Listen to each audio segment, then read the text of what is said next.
Hi friends, welcome to Rama world. ఈరోజైతే నేను కోడిగుడ్లు కూర చేద్దాం అనుకుంటున్నానండి. వాటికి కావాల్సినవి కోడిగుడ్లు, ఉల్లిపాయలు, టమాటాలు, అల్లం వెల్లుల్లి పేస్ట్.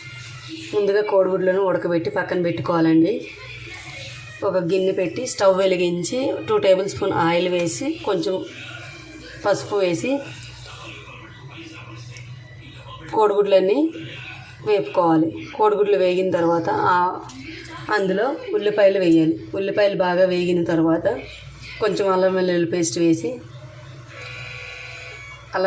వేసిన తర్వాత టమాటా ముక్కలను వేయాలి. టమాటా ముక్కలు 2 టేబుల్ స్పూన్ సాల్ట్, 1 స్పూన్ కారం వేసి ఒకసారి బాగా కలుపుకోవాలి. ముందుగా వేయించి పెట్టుకున్న కోడిగుడ్లను కూడా వేసి నూనె తేలేంత వరకు ఉడికించుకోవాలి.